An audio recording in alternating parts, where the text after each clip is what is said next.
Bonjour à tous, on se retrouve pour un nouveau Texama Show. Pour ceux qui ne savent pas ou peut-être qui ne l'entendent pas, je suis actuellement malade. J'ai testé positif pour une certaine maladie qu'on connaît tous. J'évite de citer le nom sur YouTube parce que des fois il démonétise les vidéos.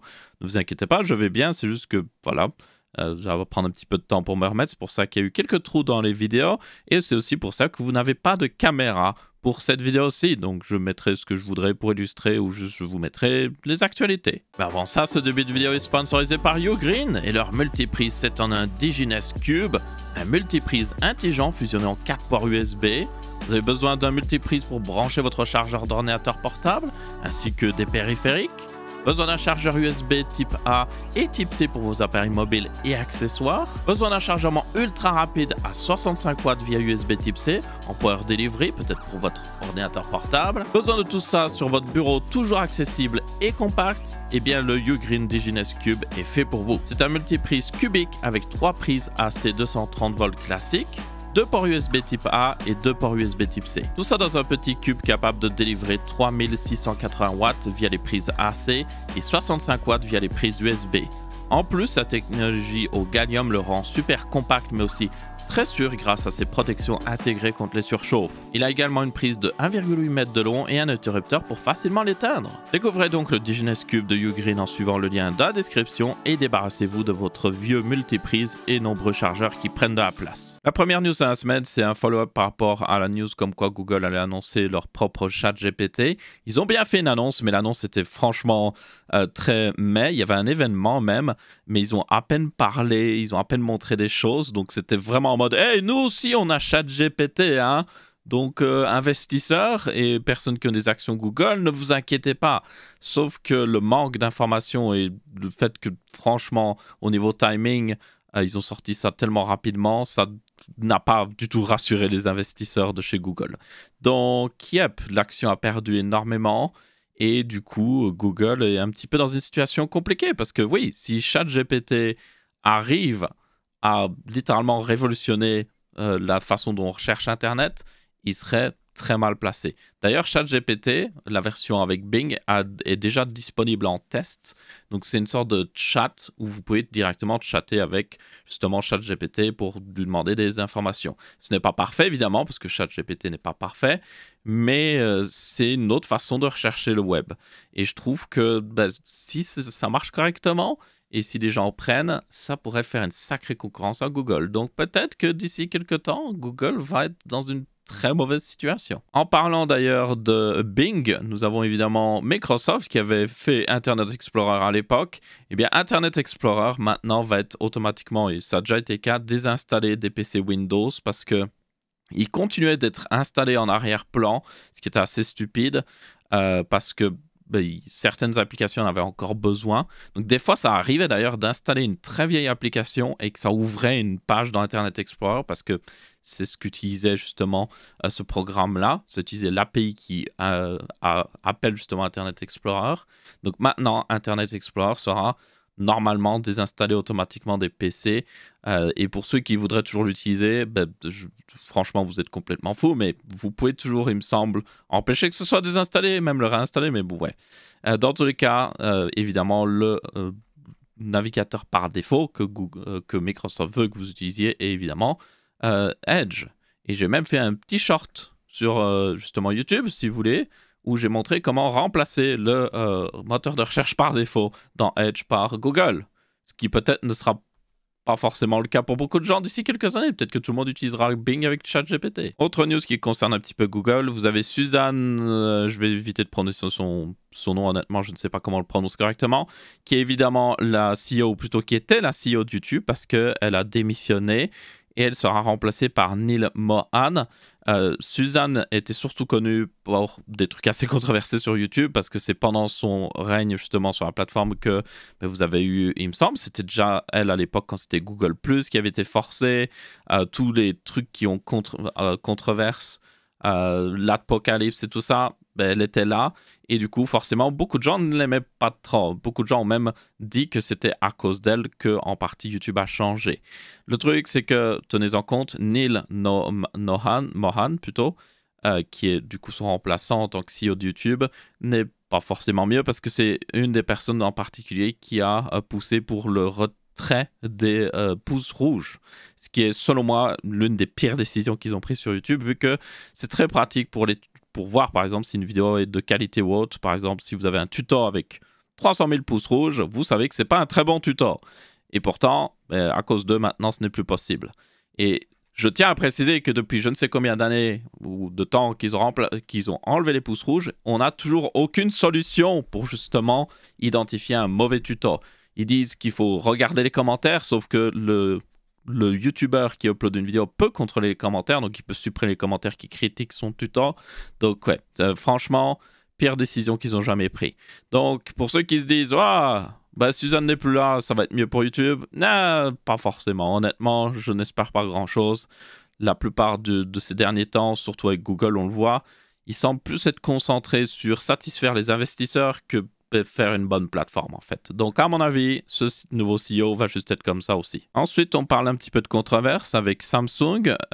Récemment, ça a été découvert que les derniers Samsung 990 Pro, 990 si vous préférez, avaient un énorme problème qui littéralement faisait en sorte que leur durée de vie chutait hyper vite.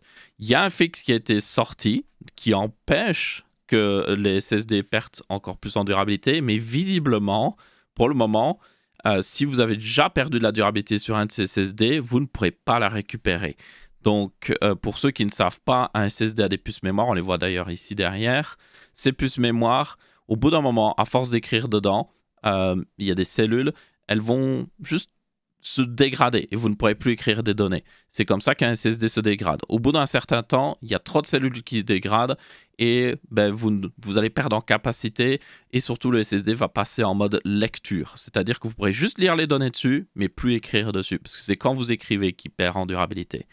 Eh bien, normalement, ce processus prend quand même pas mal de temps en vrai. Un SSD est beaucoup plus, on va dire, durable que les gens pensent. Mais ici, c'était largement accéléré. Ça a pris des fois à peine quelques mois pour justement un de ces SSD de se retrouver avec aucune durabilité. Donc, yep, une très mauvaise chose. Et une très mauvaise chose aussi pour Samsung parce qu'ils étaient considérés comme les leaders en termes de durabilité au niveau SSD. Franchement, même moi, je me disais, un SSD Samsung, ça dure toujours hyper longtemps. Eh bien, maintenant, il y a certaines personnes qui sont en mode, peut-être que Samsung n'est peut-être pas les meilleurs. Parce que ça, c'est plutôt embarrassant, en fait, comme erreur de leur part. Donc, on verra bien s'ils sortent justement un firmware qui peut restaurer cette durabilité, si c'est possible. Ensuite, nous avons la RTX 4070 mobile qui a été testée. Et d'ailleurs, il y a aussi les 4060 et 4050 qui devraient être testés très prochainement. Je ne sais pas trop l'embargo là-dessus. Je sais juste que nous avons les premiers tests sur les 4070. Vous avez notamment une vidéo ici de Jarod Tech que je vous invite à regarder. Je vous la mettrai dans la description. Jarod Tech ici a comparé la 4070 à la 3070 Ti. Alors, c'était un modèle 140 watts versus un modèle 150 watts. Et tenez-en compte, en général, les GPU mobiles, plus ils peuvent consommer, plus ils sont performants. Mais ça montre quand même que la 4070 mobile est pas hyper impressionnante par rapport à la 3070 mobile. Elle est quand même un peu plus rapide, 3%, mais elle est surtout plus rapide si vous tenez compte, il me semble qu'il le montre un moment dans cette vidéo, si vous tenez compte du DLSS 3.0. Là, elle est beaucoup plus rapide, justement, ici. Mais évidemment, il n'y a pas beaucoup de jeux en DLSS 3.0, et surtout, honnêtement, est-ce qu'il y en aura beaucoup d'ici même 10 ans? On ne sait pas trop. Peut-être que la version, justement, open source que va sortir AMD va juste être aussi bonne, ou en tout cas suffisamment bonne, et tout le monde va l'utiliser. Donc, yep. Dans tous les cas, évidemment, certaines personnes vont aussi pointer du doigt qu'il ne faut pas comparer la 4070 à la 3070 Ti, vu qu'elle remplace plutôt la 3070 mobile. Mais moi, je dirais que pas vraiment, parce que la 3070 Ti, quand elle est sortie, a remplacé la 3070. Il n'y a presque plus de 3070 mobiles en vente à l'heure actuelle, ou alors c'est juste des fonds de stock. Donc, pour moi, la vraie remplaçante de cette 3070 Ti doit être la 4070. Et du coup, ici, ça montre à nouveau le pattern de NVIDIA. Ils sortent un ultra haut de gamme qui est ultra performant, et plus on descend vers le milieu de gamme, plus en fait, c'est moins intéressant. Et on a vu aussi que ces nouvelles RTX 4000 coûtent plus cher que les RTX 3000 à leur sortie et même encore à l'heure actuelle. Du coup, un laptop avec une 4070 va vous coûter honnêtement facilement 2000 €. Et vous pouvez trouver des laptops avec des 3070 Ti en promotion pour moins que ça. Donc en fait, honnêtement, si vous le pouvez, si vous en trouvez un pour beaucoup moins cher, prenez éventuellement plutôt un ordinateur portable avec une 3070 Ti. Ça semble être juste être un meilleur choix. Oui, le GPU est moins efficace au niveau énergétique pour les mêmes performances. Mais je veux dire, si vous allez jouer sur la carte graphique de votre ordinateur portable, de toute manière, vous allez certainement rester branché. Et du coup, si vous êtes branché sur secteur, vous en fichez que elle consomme un petit peu plus. Donc, yep. C'est assez décevant, personnellement, je trouve ça. Pour ceux d'ailleurs qui seraient intéressés, je vends un laptop avec une RTX 3070 Ti qui consomme d'ailleurs jusqu'à 150 watts.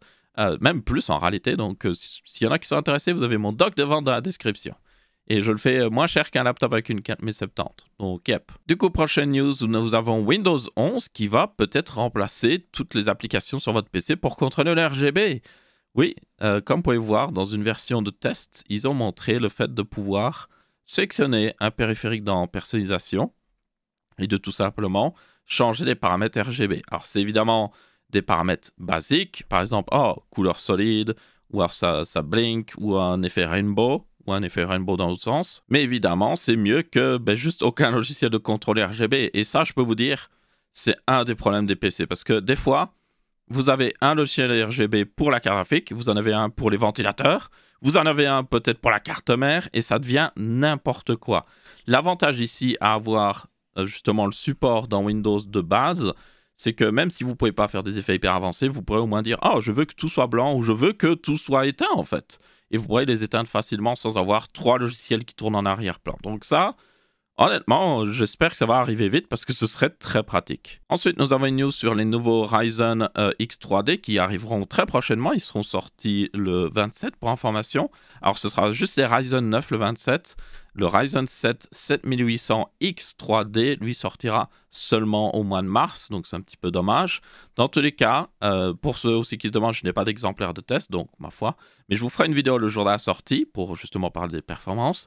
Dans tous les cas, le 7950 X3D dans des leaks serait en réalité jusqu'à 6% plus rapide, ou plutôt serait 6% plus rapide que le i9 13900K, et c'est selon en fait des leaks qui viennent de chez AMD directement. Après, il faut quand même le tenir compte, AMD est plutôt honnête avec leurs graphiques, surtout ces derniers temps, surtout comparé avec Nvidia, ça c'est sûr, parce qu'Nvidia c'est juste n'importe quoi. En général, s'ils mettent des graphiques, ils ont vraiment testé et leurs tests sont assez rigoureux et assez légitimes. Après, évidemment, c'est toujours mieux d'attendre les vrais tests. Et comme vous pouvez voir, le 106% ou le 6% plus rapide vient du fait qu'ils ont fait la moyenne de tous ces jeux-là. Donc, dans certains jeux, vous aurez beaucoup plus de performance. Dans d'autres jeux, vous aurez une perte de performance. Et c'est un petit peu ce qu'on avait vu avec justement le 5800X 3D. Certains jeux profitent énormément du cache 3D et d'autres jeux, ça change rien du tout. Donc, yep, ça m'étonne pas vraiment. Donc, on verra bien ce que ça donnera le 27. En attendant, moi, je trouve ça assez intéressant. Surtout si les prix sont bons. Ça offre un peu plus de concurrence au niveau du marché du CPU parce qu'actuellement, selon moi, Intel domine. Donc, si AMD peut revenir dans la course avec ça, ça peut être intéressant. Ensuite, en parlant de quelque chose qu'on verra bien ce que ça donnera, nous avons Corsair et en réalité d'autres marques aussi vont introduire des kits de RAM en DDR5 qui font 48 Go, 96 Go et 192 Go. Pourquoi de telles capacités très particulières? Alors, il y en a qui vont peut-être se dire « Oh, un kit 48 Go, peut-être que c'est un kit avec 3 barrettes de RAM. » Non, non, ce sont des kits traditionnels. Donc là, pour le 48 Go, vous avez 2 barrettes de 24 Go.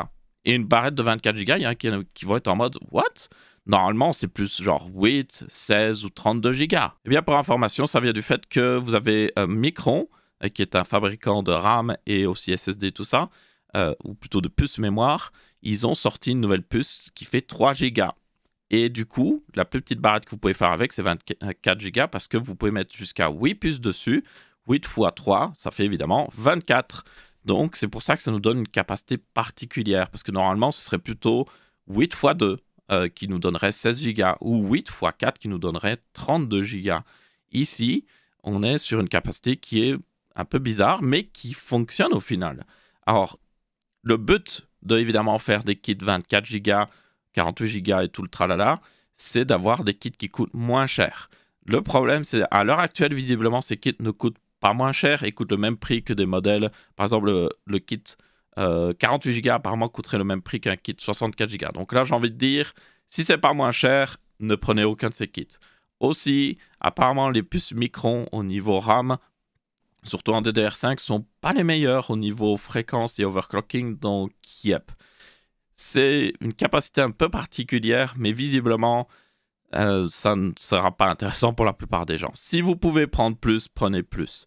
D'ailleurs, pour ceux qui se demandent, les meilleures puces mémoire en ce moment, en tout cas au niveau DDR5, semblent être les puces Skyenix, qui sont utilisées notamment sur les kits Trident Z de chez G-Skill. Et ceux-là sont vraiment pas mal. Il y a même une vidéo de Actually Hardware Overclocking, une chaîne YouTube, qui a sorti une vidéo sur justement comment régler les timings de ces kits RAM-là pour avoir encore plus de performance.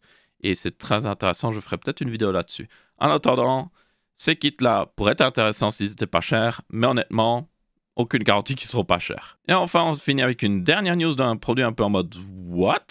Pourquoi? Eh bien, tout simplement, Huawei a sorti une smartwatch avec, oui, des earbuds dedans. Donc, littéralement, c'est une smartwatch et vous pouvez l'ouvrir et vous avez 2 earbuds dedans. Et vous pouvez du coup écouter la musique et avoir toujours vos earbuds sur vous. Alors évidemment, ça va poser différents problèmes. Déjà, est-ce que ça va pas enlever beaucoup de batterie à la smartwatch? Aussi, ces earbuds sont extrêmement petits, donc ça va enlever de la batterie à eux-mêmes. Et du coup, est-ce que ça va vraiment valoir la peine d'avoir un truc qui combine 2 choses, mais qui les rendent moins intéressantes? Parce que des earbuds avec moins de batterie, c'est moins intéressant.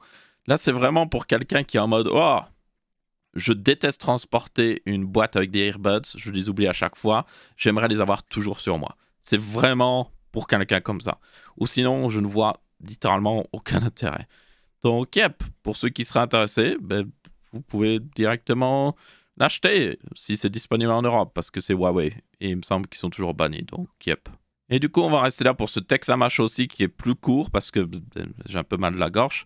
Entre chaque sujet, limite, j'étais en train de tousser, donc je vais aller me reposer. Merci à tous d'avoir regardé. N'hésitez pas à checker le doc de vente si vous êtes intéressé par certains produits.